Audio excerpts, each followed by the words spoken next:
Hello, உங்கள் TSR பேசுகிறேன். Shooting போகிற இடத்துல மக்களோட பழகிறது தான் வாழ்க்கை. அதாவது சினிமாக்கார வாழ்க்கைன்றாங்க. எந்த ஊருக்கு போனாலும் அந்த ஊர் மக்களாகவே மாறிடணும். ஒரு ஒரு ஊரையும் பற்றி பேசும்போது இந்த ஊர் வந்து ஜமீன் தேவர் குளம், கோயில்பட்டியோட பக்கத்தில் இருக்குது. ஜமீன் தேவர் குளம். இங்கே பெரும்பாலும் கம்மாவார் நாயுடுன்னு சொல்லுவாங்க. அந்த மக்கள் வந்து மெஜாரிட்டியாக இருப்பாங்க. ஏன்னா அவங்க வந்து தெலுங்கு நல்லா பேசுவாங்க. அதனால் சொல்லுங்கள், ஜமீன் தேவர் குளம் அப்படிங்கிற பேர் இந்த ஊருக்கு ஏன் வந்துச்சு?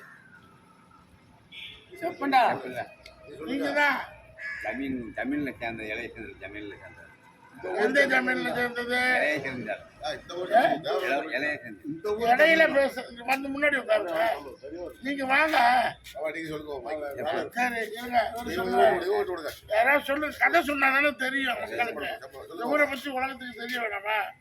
இந்த ஊர் ஜமீன் தேவர் குளம் பேர் எதனால வந்தது? ஜமீன் தேவர் வந்து சங்கரங்கோவில் தாலுகாவில் 2 தேவர்குளம் இருக்கு. தேவர் குளம்னா தேவர்குளம், இந்த பிள்ளையரசர் தேவர்குளம் 2 இருக்கு. என்ன குளம்? வன்னிக்கொனையந்தல் தேவர்குளம்னு மேற்க சங்கரங்கோவில் பக்கத்தில் இருக்கு.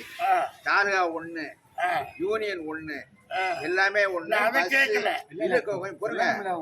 அந்த ஊரை சவாலு அங்கே போயிடும், இங்கே வந்துடும். அதை மாத்துறதுக்காக ஜமீனுன்னு உள்ள சேர்த்துருக்கு.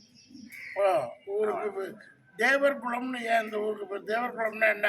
நிறைய தேவர்கள் இருக்கிறாங்கப்பா. தேவர் குளம்னா முன்னால வந்து பெரிய ஆளுங்க நிறைய இருந்திருக்காங்க. பெரிய ஆளுங்க தேவ அம்சத்தில் இருந்திருக்காங்க. தேவ அம்சம்னா என்ன? தேவ அம்சம்னா கடவுள் மாதிரி. ஓ, கடவுள் மாதிரினா யாருன்னு சொல்லு. கடவுளே வந்து சொல்ல விஷ்ணுவை சொல்லலாம், முருகனை சொல்லலாம், பெருமாளை சொல்லலாம். பசுமன் முத்துராமலிங்க தேவர் மாதிரி கடவுளுங்கிறது பொது. எந்த கடவுள் இருந்தார்? எங்களுக்கு பெருமாள் தான் முக்கியம். அதான் பெருமாள் வந்து இந்த ஊரில் இருந்தார். ஆமாம், வெரி குட். பெருமாள் வந்து அப்போ தேவருங்கிறது யார்? பெருமாளா? தேவர் தேவர் தேவர் அது. ஆ, தேவர்னா ரிஷிகள் அதெல்லாம் இருக்காங்கல்ல, முனிவர்கள் இருக்காங்களா, அந்த மாதிரி தேவர். தேவ அதான் தேவர் குளம்னு வச்சு. அங்கெல்லாம் வந்து 4 குளம் இருக்கு. இங்கே சுற்றி குளங்கள் இருக்கா? அப்போ தேவர் குளம் அப்படின்னா அந்த தேவர்கள் பேர் என்ன? யார் வாழ்ந்தா இந்த ஊரில்? பெரிய ஆளுங்க வந்திருக்காங்க. யார் பேர்? உங்கள் அப்பா பேர் என்ன? எங்கள் அப்பா பேர் ரெங்கசாமி நாயக்கர். கரெக்டாக சொல்கிறீங்க. உங்கள் தாத்தா பேர்? தாத்தா பேர் அழகசாமி நாயக்கர். அழகுசாமி நாயக்கர். அவர் அப்பா பேர்? தெரியாது. அவங்க அப்பா பேர் தெரியும். எங்கள் அப்பா பேர் தெரியுமா? நான் சொல்லுவேன். சொல்லுங்கள். என் மகன் பேரை சொல்லுவேன். எங்கள் அப்பா பேர் கந்தசாமி. என் பேர். அதுக்கு அப்பா பேர் மெய்கண்ணன். சரி, அவங்க அப்பா பேர்? மெய்கண்ணனோட அப்பா பேர் ரெங்கன். ரெங்கனோட அப்பா பேர்? பெருமாள். பெருமாளோட அப்பா பேர்? பெருமாளுடைய அப்பா பேர் ஏதாவது பேர் இல்லை கந்தன். கந்தன். கந்தனோட அப்பா பேர்? கந்தனோட அப்பா இன்னும் கண்டுபிடிக்கல. இதுவே 400 வருஷம் ஆச்சு நான் சொல்றது. அந்த மாதிரி தெரியாது. இந்த இடத்துல தேவர் வாழ்ந்த இடம். அதுக்கான கண்டினியூட்டியா நீங்க பூஜை பண்றீங்களா? என்ன பூஜை பண்றீங்க? பெருமாள் கோயில். பெருமாள் கோயில என்ன பூஜை பண்றீங்க? பெருமாளை வச்சு என்ன பெருமாள் இங்க உள்ள? பெருமாளுக்கு 2 சம்சாரம் இருக்கு. பெருமாள் அந்த ஒரு நாளைக்கு ஒரு சம்சாரத்தை கும்பிடுவோம், இன்னொரு நாளைக்கு இன்னொரு சம்சாரத்துக்கு. பெருமாளுக்கு 2 சம்சாரம் கோவம் வந்துருச்சுன்னா அப்புறம் 2ஐயும் சேர்த்து கும்பிடுவோம். பெருமாளுடைய சம்சாரம் இங்க வந்து உட்காருங்க. பெருமாளுடைய 2 சம்சாரம் பேர் என்ன? கோவம் வந்துட்டா பெருமாளையும் சேர்த்து கும்பிடுவோம். இருங்க, பெருமாளுடைய சம்சாரம் பேர் என்ன? பெருமாளுடைய சம்சாரம் பேர் லட்சுமி. லட்சுமி. வரதராஜ பெருமாளா? ஆமா. லட்சுமி ஒண்ணு, அப்புறம் ஒண்ணு என்னமோ பேர் சொன்னாங்க. பெருமாளுக்கு 2 மனைவிங்கிறீங்க. ஆமா. லட்சுமி ஸ்ரீதேவியா? ஆமா. ஆண்டாள் யாரு? ஆண்டாளுங்கிறது அது வேற. திருப்பதி, அது வேற சொந்தம். ஆண்டாள் மனைவி கிடையாதா? ஆண்டாள் மனைவி. ரெங்கமன்னார் ஸ்ரீரங்கத்திலிருந்து வந்து ரெங்கமன்னாரா மாதிரி ஆண்டாளை கல்யாணம் பண்ணு கதை சொல்லுது. ஆமா. ஏன் உங்க ஊருக்கு ரெங்கமன்னார் வந்த மாதிரி வரதராஜ பெருமாள் வந்தவரா? ஆமா ஆமா. இங்க வந்து ஆளுகளுக்கெல்லாம் அருள் கொடுத்துருக்காங்க. அருள் கொடுத்துருக்காரு. இப்ப நிக்க வச்சு அப்படி கொடுத்துருது. வரதராஜ பெருமாள். அப்புறம் வந்து இருக்குது முருகன் கோயில் இல்லையா அந்த ஊர்ல? முருகன் கோயில் இல்ல, பிறகு காளியம்மாள் இருக்கு. சிவன் கோயில் இருக்கா? ஆமா, காளியம்மாள் கோயில் இருக்கு, கருப்பசாமி கோயில் இருக்கு, சுடலமாடசாமி கோயில் இருக்கு. அதெல்லாம் உங்களுக்கு நான் கேட்டது சிவன் கோயில். அப்ப பெருமாள் இருக்கிற இடத்துல சிவன் இருக்க மாட்டாரு, சிவான் இருக்கிற இடத்துல பெருமாள் இருக்க மாட்டாரு. நீங்க எல்லாம் விஷ்ணு சிவன் கிடையாது. அதான் நீங்க விஷ்ணு கோத்திரன்ட்டீங்களே, பெருமாள் தான் நாமம். நாமம் இது திருப்பதி முன்னாடி வந்ததா, உங்க ஊர் கோயில் முன்னாடி வந்ததா? அது எங்க ஊர் கோயில் தான் முன்னாடி வந்தது, திருப்பதி கோயில் இப்போ வந்தது. தான் கேட்கிறேன். அது முருகன் கோயிலா இருந்தது, திருப்பதி வந்து முருகன் கோயிலா இருந்தது. இந்த நாமதாரிகளை சேர்ந்து அந்த முருக பக்தர்களை அமைச்சு நாமதாரி ஆக்கிட்டாங்க. அந்த கோயில் அப்படி வந்தது. அது தூண்ல எழுதியிருக்காங்க. எந்த தூண்ல? அங்க திருப்பதியில. ஆணித்தரமும் சொல்றீங்க? ஆமா, நான் பார்த்தேன்ல. திருப்பதியில இருக்கிறது முருகன் தானே? முருகன் கோயில் தான் இருந்தது. அதை வந்து இந்த நாமதாரிகளை சேர்ந்து நாமதாரி அந்த வெங்கடேச பெருமாளை ஆக்கிட்டாங்க. அந்த கோயிலை பிடிங்கிட்டாங்க. ஓ, அப்படித்தான் இந்த கல்வெட்டுல எழுதியிருக்கு. சரி, வரதராஜ பெருமாளை ஏன் ஆக்கல? இந்த வரதராஜ பெருமாள் இது இந்த பக்கம் உள்ள நாங்களா வச்சு கும்பிடலாம். அது நீங்க எல்லாம் விடல. எங்க பெருமாள் தான் எங்களுக்கு வேணும்னு. அப்ப திருப்பதிக்கு முன்னாடி வாழ்ந்த பெருமாள் தான் வரதராஜ பெருமாள். ஆமா ஆமா. அப்ப ஸ்ரீரங்கத்து பெருமாள்? ஸ்ரீரங்கத்து பெருமாள் அது பிறகு வந்தவர் தான். எல்லாம் முன்னாடி இவர் தான். உலகத்துக்கே தேவர் பெருமாள் தான் முன்னாடி. இது வந்து சரித்திரத்துல இடம்பெறல, அதனால வெளியே தெரியும். 108 கோயில்கள்ல உங்க கோயில் வருமா? 108லயா? 108 108 வைணவ தலங்கள். தல திருப்பதின்னு எழுதுனது யாருன்னு தெரியுமா உங்களுக்கு? தெரியாது, சொல்லுங்க. எனக்கு தெரியாது. அது எழுதுனவங்க 108 வைணவ ஆலயங்கள்ல ஸ்ரீவில்லிபுத்தூர் வருது. ஆமா. ஏன் உங்க வரதராஜ பெருமாள் கோயில் வரல? வரதராஜ பெருமாள் இருக்கு அதுல.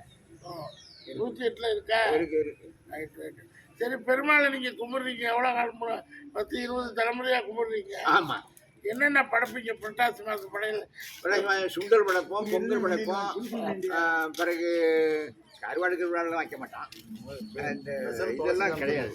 கருவாடு வச்சா தப்பா ரைட்டா? தப்பு. அது இந்த சாமிக்கு தப்பு, மற்ற சாமிக்கு ரைட்டு. மற்ற எந்தெந்த சாமிக்கு கருவாடு வைப்பீங்க? கருவாடை வந்து களிமாருக்கு வைக்கலாம், ஐயனருக்கு வைக்கலாம், சொல்லமாட சாமி வைக்கலாம், கருப்பசாமி வைக்கலாம். சரி, நீங்க பெருமாளை கும்பிடுறீங்க, சுத்த வைணவர், கவிச்சு சாப்பிடுவீங்களா? சாப்பிட மாட்டான். கரிமீன் சாப்பிடுவீங்களா? சாப்பிடுவாங்க. நான் சாப்பிட மாட்டேன், மற்றவர் சாப்பிடுவாங்க. பொதுவா நாயுடு கங்குவார் நாயுடு, கங்கவர் நாயுடு, கம்மாளவர் நாயுடு. கங்கு சாமி நாயுடுங்கிறது ஒரு ஸ்தாபகர். கம்மாவார் நாயுடுல இப்போ சுடலமாட சாமி இதுக்கெல்லாம் கரிமீன்லாம் வச்சு படைப்பீங்களா? உங்க வீட்டுல இருந்து படையில் போகுமா? படையில் போகாது. அங்கே பொங்குனா சாப்பிட்டு வருவோம். காசு கொடுத்துருவீங்க.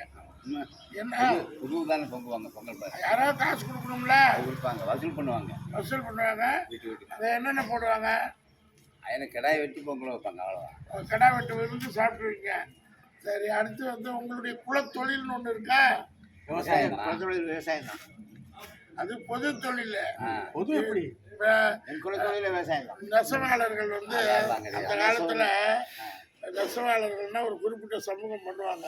ஆமா, முதலியார் சமூகம் நினைக்கிறேன். இந்த அதே மாதிரி சமூகம் எங்க சமூகத்துக்கு விவசாயம் தான். விவசாயம் எந்த மாதிரி பூமி? விவசாயம் எல்லா பூமியும் இருக்கு. அதாவது என்னென்ன பொருள் விளையும்?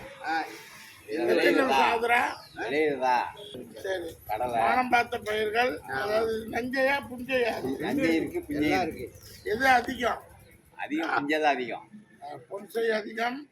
ஸோ வானம் பார்த்த பூமியை இன்னைக்கு காசு கோயில் பட்டி சுற்றி பார்த்தீங்கன்னா மழை இல்லை, மழை இல்லை. ஆனால் கோயில் சரியான மழை. நேற்று பிச்சு எடுத்துருக்காங்க. இதில் அதிசயம் என்னன்னா, பெருமாளை காலங்காலமாக கும்பிட்றவங்க கருமீன் சாப்பிடலாம். கருமீன் சாப்பிட்றது வந்து கோயிலுக்கு போகிற அன்னைக்கு அந்த வாரம் சாப்பிட மாட்டோம். அதுதான் பாத்தீங்க, புரட்டாசி சாப்பிட புரட்டாசி மாதம் ஃபுல்லாக சாப்பிட மாட்டோம். இது எத்தனை ஆண்டு காலமாக இருக்கு? அது எத்தனை நாள் யாருக்கண்டா எங்களுக்கு தெரியும். அதாவது இங்கே ஒரு கோயில் இருக்கு. எங்க தலைமுறையில் 3வது தலைமுறைக்கு முன்னாடி கருமீன் சாப்பிடுவோம், புரட்டாசி கும்பிட மாட்டாங்க. இப்போ 65 to 70 வருஷம் நான் ஒன்று சொல்றேன். பண்ண சொல்றாரு. அதாவது ஒரு ஜக்கம்மாள் கோயில் இருக்கு. வீரபாண்டிய கட்டபொம்மன் வாரிசு வந்து கும்பிட்ட இடம் அது. ஆ. அது எங்க நிலத்துல இருக்கு. நாங்க இடம் விட்டுருக்கோம் எந்த இடத்துல? அந்த மேற்க கம்மாயில பக்கத்துல. ஜக்கம்மாளுக்கு இங்க சம்பந்தம் என்ன? ஜக்கம்மாள் அந்த காலத்துல அவங்க வந்து இங்க வந்து கும்பிட்டுருக்காங்க. இங்க வச்சு கும்பிட்டுருக்காங்க. யாரா? ஜக்கமலை. ஜக்கம்மாள் பிறந்த ஊரா அது? அது பிறந்த ஊரா இருந்தவரா தெரியல. ஜக்கமலை கும்பிட்டு வீரபாண்டிய கட்டபொம்மன் தானே பாருங்க. அதான் அந்த பஞ்சாங்க ஜக்கம்மாளுக்கு எப்படி அங்கேயும் அதான். ஆ? அவங்களுக்கு அதான். அவங்களுக்கு அதுதான். அவங்க வகையற கும்பிட்டுருக்காங்க. அது அப்படியே தூந்து போச்சு. நான் இப்ப அது இடத்த மட்டும் காட்டி எங்கெங்க போனா 7 வீடு இருக்கு. இடத்த மட்டும் காட்டி வச்சிருக்கேன். அப்படியே இருக்கு. ஜக்கம்மா வாரிசுதாரர்கள் கும்பிடுற இடம். ஆமா, அறநிலையத்துறையில எடுக்க சொல்லியிருக்கேன். ஆ. அவங்க வருமானம் இருந்தா எடுப்பாங்க, இல்லைன்னா எடுக்க மாட்டாங்கல்ல. நான் மந்திரிகிட்ட சொல்லியிருக்கேன். நீங்க ஃப்ரீயா கொடுக்குறீங்க? ஆமா இடம் ஃப்ரீயா கொடுக்குறீங்களா? ஆமா ஆமா. எவ்வளவு ஏக்கரு? அது 2-3 ஏக்கர் இருக்கும். 3 ஏக்கர் ஃப்ரீயா கொடுத்துட்டா நீங்க எப்படி சாப்பிடுவீங்க? நான் வேற என்ன இருக்கும். எத்தனை ஏக்கர் இருக்கு? 80 ஏக்கர் இருக்கு. 80 ஏக்கர். Very nice. பாருங்க, செக்கம்மாள் வீரபாண்டிய கட்டபொம்மனுடைய சம்சாரம். செக்கம்மான்னு ஒரு கதையில வரும். அவங்க சம்சாரம் கடவுள். செக்கம்மாங்கிறது மனைவி இல்லையா படத்துல? வீரபாண்டிய கட்டபொம்மனுடைய மனைவி வந்து ஜக்கம்மாள். அவ பேரு ஜக்கம்மா. அந்த ஜக்கம்மா வந்து சாமி பேர் வச்சிருக்காங்க. ஆமா.